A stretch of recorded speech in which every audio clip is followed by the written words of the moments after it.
Do you ever feel like something invisible is guiding your life?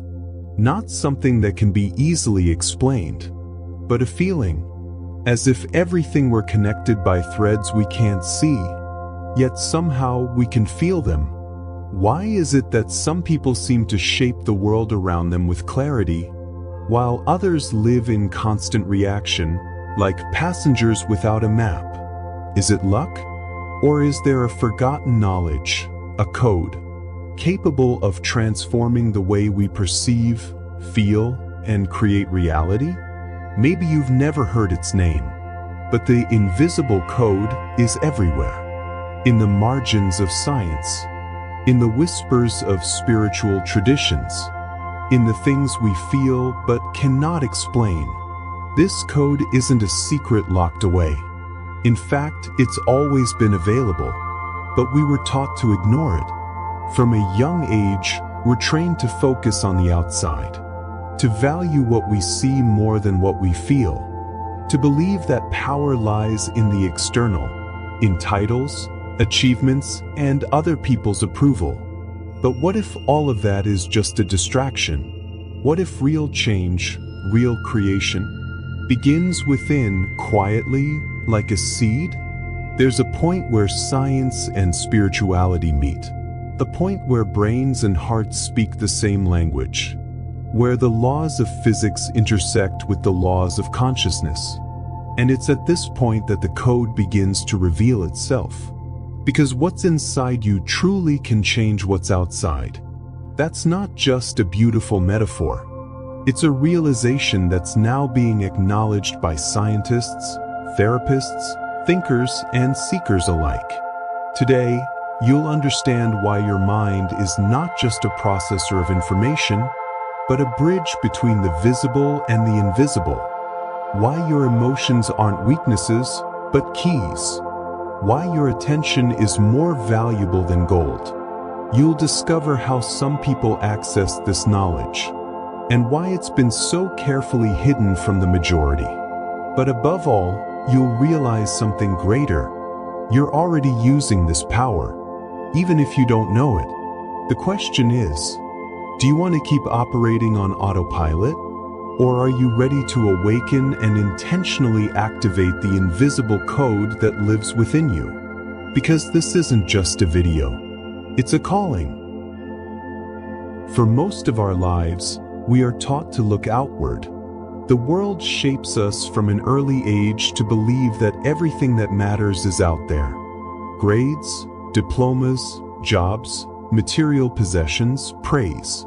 Our identity is gradually built based on that external reflection.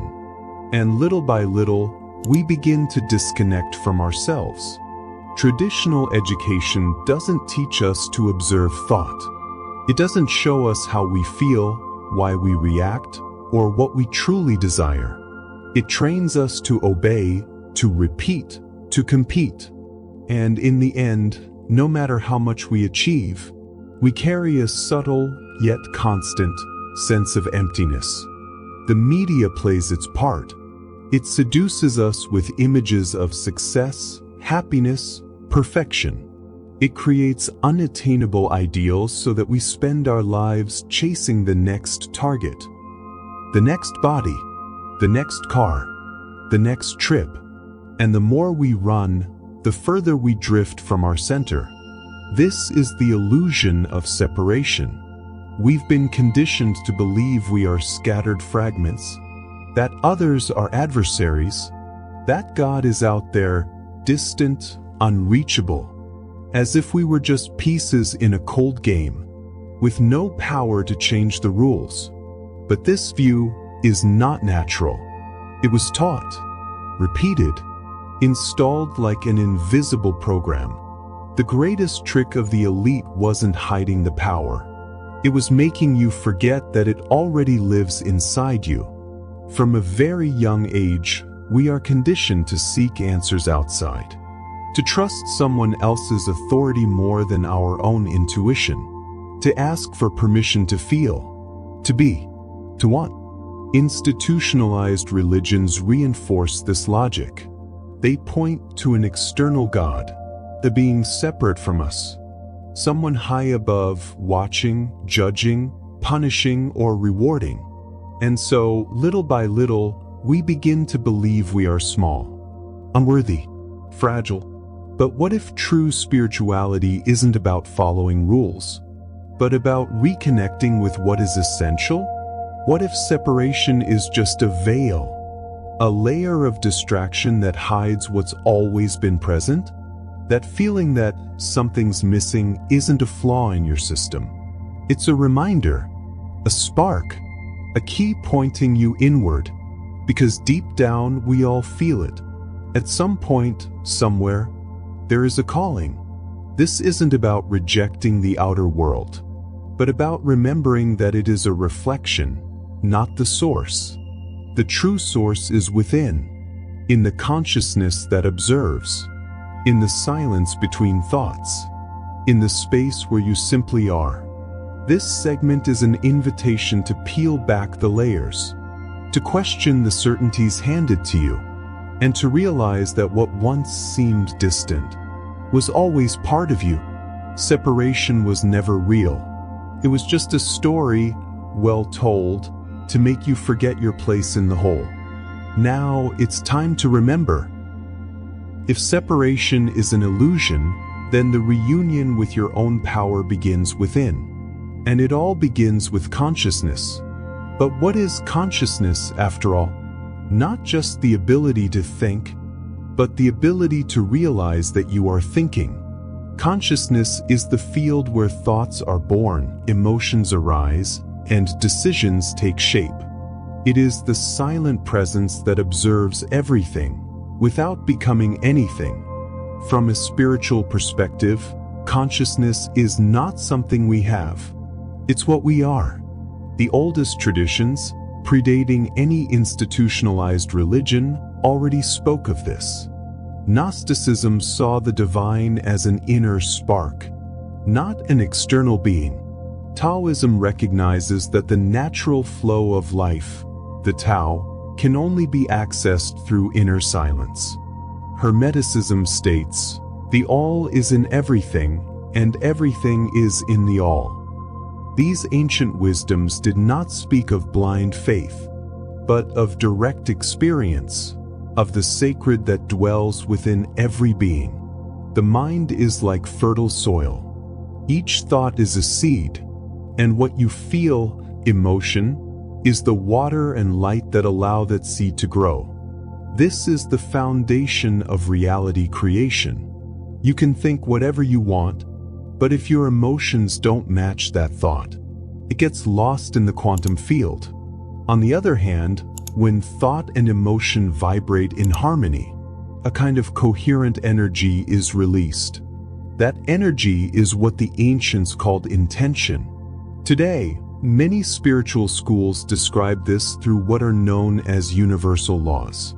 The law of vibration, for instance, reminds us that everything vibrates, everything has a frequency. Thoughts have a vibration. Emotions too. When you vibrate in fear, you attract experiences aligned with fear. When you vibrate in gratitude, you draw in circumstances that amplify that same energy. The law of attraction became globally known, but it was often misunderstood. It's not just about thinking positively to make things happen. It's about being the vibration of what you desire, about aligning your frequency with what you want to experience. The law of cause and effect shows that everything we emit, in thought, word, or action, returns to us. Not as punishment, but as coherence.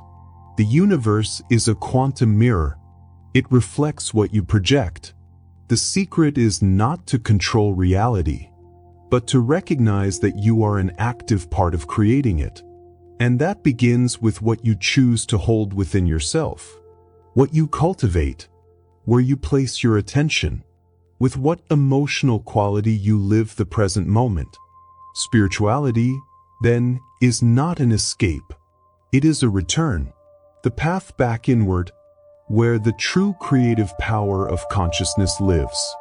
As long as we stay identified only with the surface, with roles, labels, fears, we remain disconnected from that power. But when we dive beyond the conditioned mind, we discover that we are not what we think. We are the one who observes the thought. And it is this consciousness that transforms everything. You don't need to become something. You just need to remember. The spark that moves galaxies also pulses within you.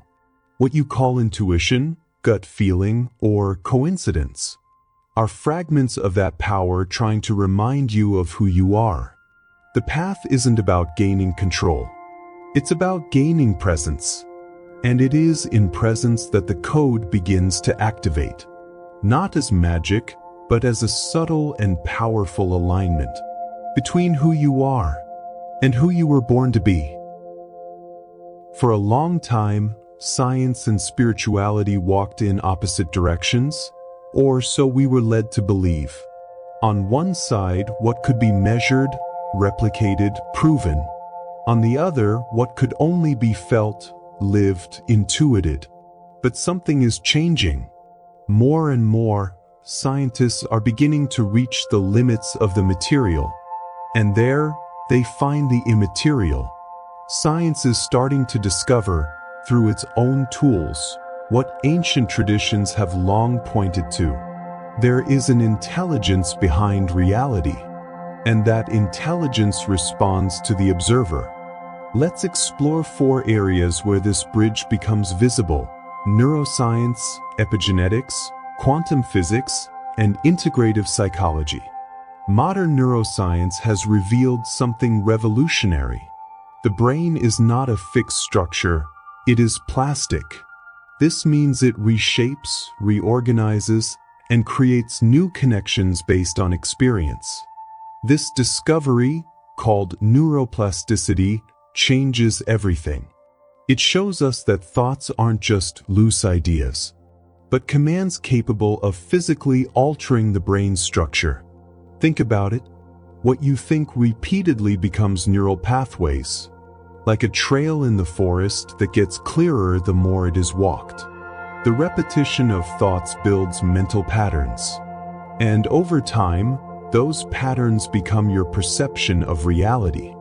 If you constantly think in terms of scarcity, fear, or guilt, those networks grow stronger. But if you begin to cultivate thoughts of trust, gratitude, or purpose, new pathways start to form. The brain does not distinguish between what is real and what is imagined. When you visualize something with emotional intensity, the brain reacts as if it were actually happening. This is the foundation of the power of visualization. And it's also proof that consciousness is not merely a reflection of the brain. It is also a force that reshapes it. Epigenetics takes this idea even further. It shows us that genes are not unchangeable sentences. In fact, our genes respond to our inner environment, to what we think, feel, and experience. You may carry a dormant gene for a certain illness, but whether or not that gene is activated depends on how you live. Chronic stress, repressed emotions, a constant sense of insecurity. These internal states act like switches that turn genetic functions on or off. On the other hand, states of love, compassion, gratitude, and purpose stimulate genes associated with regeneration, immune strength, and longevity. This isn't metaphorical, it's biochemical. Your body is constantly listening to your thoughts. Every emotion is a chemical message sent to your cells. Every belief is a silent command altering your internal functioning. You are not a prisoner of your genetics. You are a co-author of your biology. Quantum physics introduced one of the most mind-bending experiments in the history of science, the double-slit experiment. Simply put, the experiment shows that subatomic particles, the fundamental building blocks of reality, behave differently when they are being observed. Without an observer, they behave like waves of probability. With an observer, they collapse into particles. This led to the conclusion that the observer influences the observed phenomenon. In other words, consciousness plays an active role in shaping reality.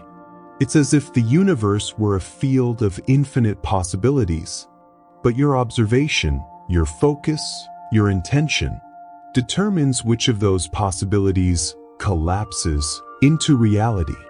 This theory, often referred to as wave function collapse, is more than a theoretical idea. It suggests that we live in a quantum field, where everything is connected and where consciousness influences what materializes. This is the bridge between science and spirituality. It's where prayer, meditation, visualization, and intention begin to make sense not only as spiritual practices, but as creative acts with measurable impact. What if the world you see is a projection of what you believe, even without realizing it? Integrative psychology, which unites mind, body, and energy, shows that our deepest beliefs, often unconscious, are the true filters through which we experience life. If you carry the belief, since childhood, that you are unworthy of love, you may sabotage relationships, choose unavailable partners, or react with fear when someone gets close. Not because you want to, but because you were programmed to. This autopilot is maintained by emotional memories, traumas, internal narratives. But these beliefs can be reprogrammed through techniques like creative visualization, affirmations, meditation, hypnotherapy. It is possible to access the subconscious and rewrite internal codes. The mind is programmable, and everything that was learned can be unlearned. Everything that was once a wound can become strength. When you unite the knowledge of neuroscience, epigenetics, quantum physics, and energy psychology, you begin to realize something powerful. The invisible is not absence. It is origin. And you, through your attention, your emotion, and your intention, are the link between what has yet to come and what manifests now. It's not magic. It's not supernatural. It's mastery. Mastery over what you think. Mastery over what you feel. Mastery over where you place your focus. This is the true secret of the elite. Not necessarily the visible elite, the ones in headlines and palaces, but the ones operating behind the scenes, the ones who understand how the game of collective consciousness works. They know reality is not something you observe, it's something you shape. That's why they invest so heavily in molding the imagination of the masses. Not with brute force, but with ideas. They craft narratives. Narratives of fear, of scarcity, of powerlessness, because they know that fear paralyzes, and scarcity conditions. When you believe you must fight for crumbs, you don't have time to expand consciousness. When you live in survival mode, you can't access creativity, vision, or intuition. Control over reality doesn't begin with weapons or laws. It begins with control over attention. And collective attention is shaped by the stories we consume every day. Think about it. What fills your mental space? Fear of the future? Economic crisis? Violence? The pressure to appear better than others? All of this is intentional, because attention is the most precious asset of consciousness. What you focus on expands. The elite who understand this live through intentional creation, while the majority live in reactivity. While some ask, what's going to happen? Others ask, what am I going to create? They may not be vibrating love, but they are organized. They know how to align thought, emotion, and strategy. They know how to craft collective mental images and get millions to resonate at the same frequency. And a mass vibrating in sync whether through fear or hope, move structures. They understand the laws of the mind. They know the effects of repetition. They know what a well-placed image, the hidden symbol, or a specific soundtrack can trigger in the psyche.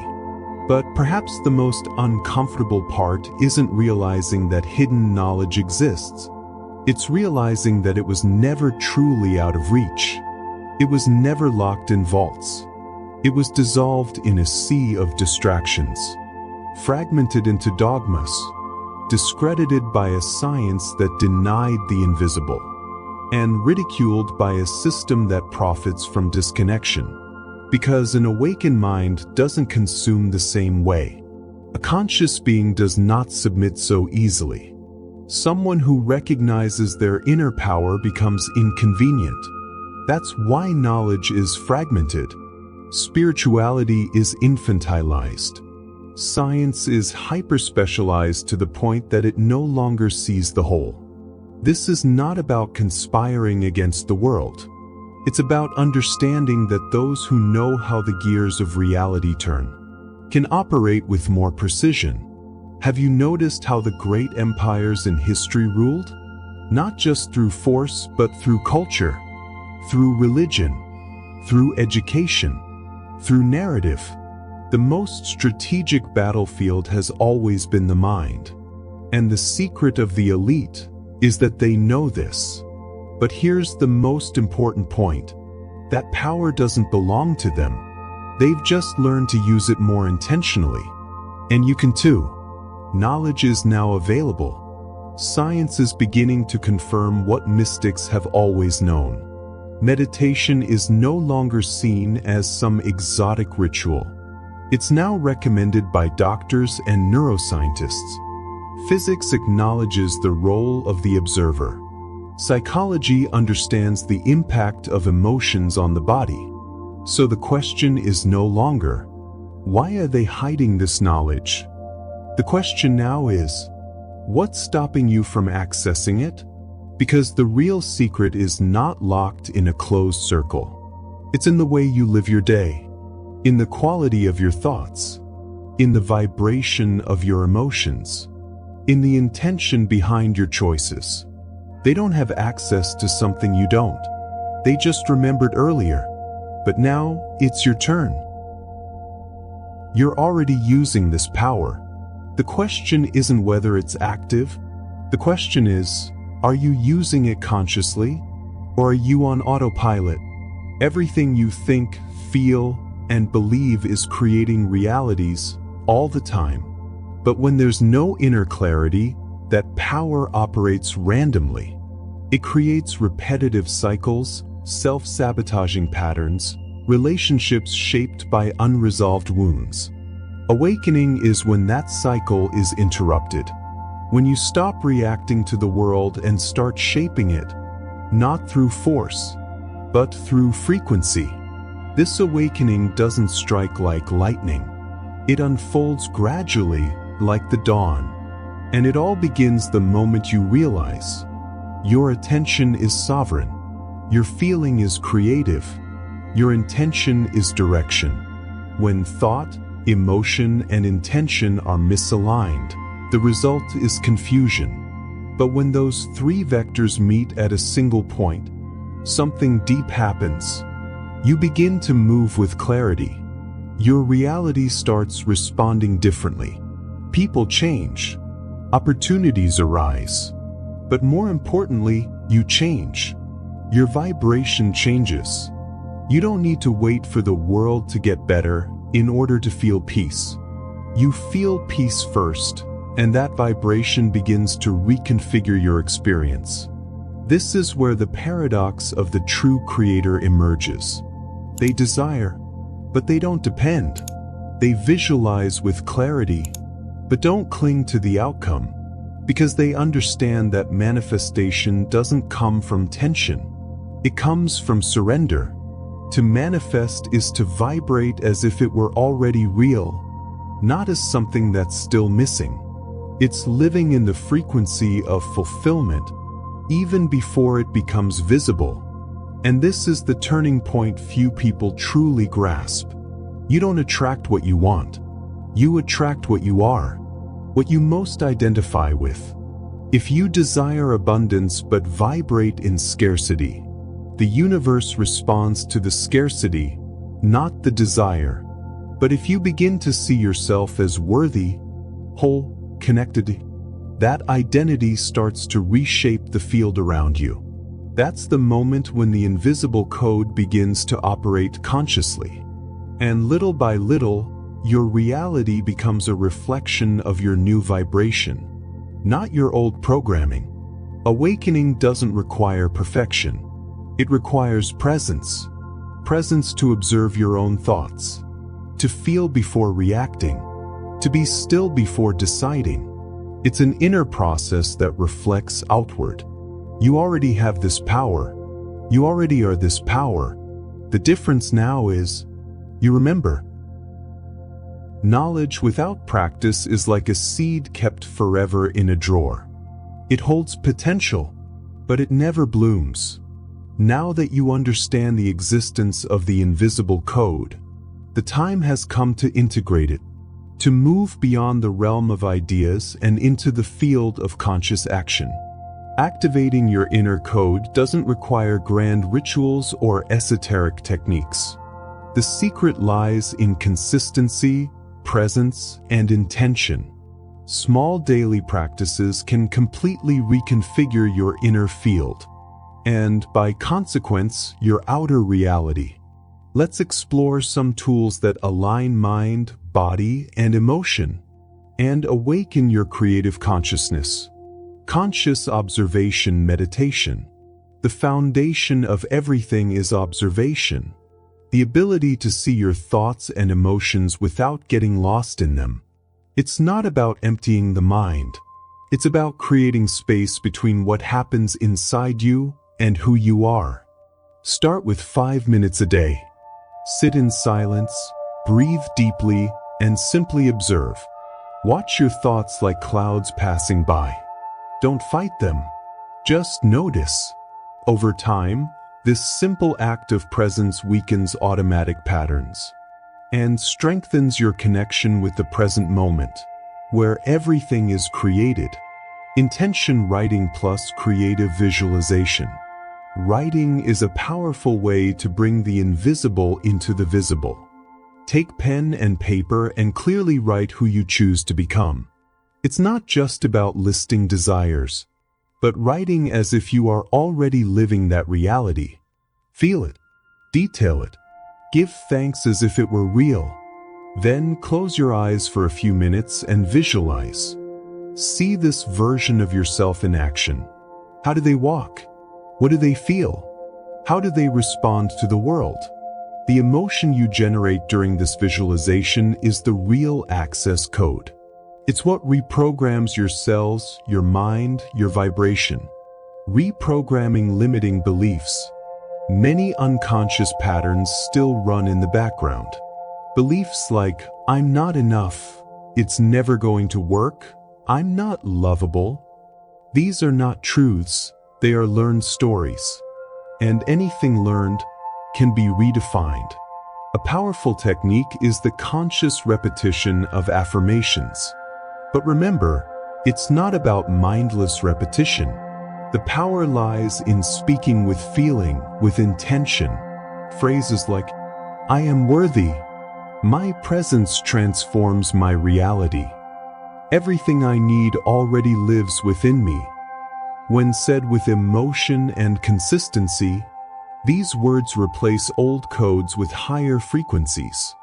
Heart coherence breathing, HeartMath method. The heart has its own electromagnetic field, and it directly influences the brain. The heart coherence technique involves breathing slowly and rhythmically, focusing on the center of the chest, and evoking a positive emotion such as gratitude or compassion. This creates a harmonious state between mind and heart, and this state, scientifically proven, regulates the nervous system, improves mental clarity, and elevates your vibrational frequency. Just 5 minutes a day can completely shift your internal state. Morning ritual of anticipated reality. Start your day intentionally. Before checking your phone, before being pulled into the demands of the outside world, take a few moments to pre-feel your reality. Close your eyes and feel how you want to feel. Not just what you'll do, but who you'll be that day. Picture yourself moving with confidence, presence, love, purpose. Breathe into that state, and then begin the day. This simple ritual aligns you with a higher version of yourself. Before the world tries to pull you back into autopilot. The physiological and energetic impact. These practices aren't just symbolic. They have real effects on the body. When you meditate, you activate the parasympathetic system, responsible for rest and regeneration. When you visualize with emotion, you release dopamine and serotonin, the feel-good neurotransmitters. When you breathe consciously, you reduce cortisol, the stress hormone. And emotionally, you raise your frequency. You step out of fear, urgency, doubt, and into the field of gratitude, certainty, and creation. This is the fertile soil where the code begins to operate. And remember, it's not about doing everything perfectly. It's about creating a daily space of presence. It's in that space that you reconnect. And when that reconnection happens, the external world responds. We've reached the point of convergence, the place where everything spoken begins to make sense.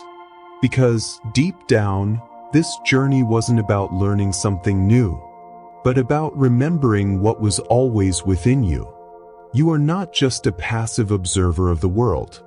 You are the interface between the invisible and the visible, between the field of infinite possibilities and form.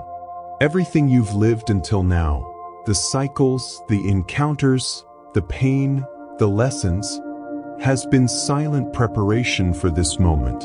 The moment of awakening as a conscious creator. You can continue on autopilot, following inherited patterns, repeating the same stories, waiting for something out there to change. Or you can become the author of your existence.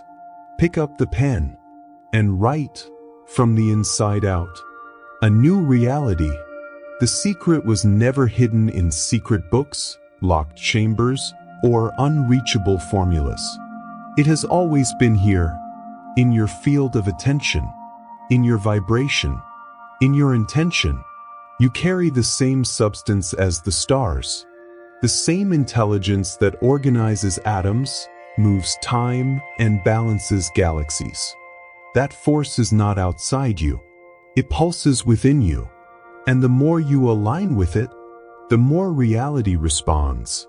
More flow, more meaning, more presence.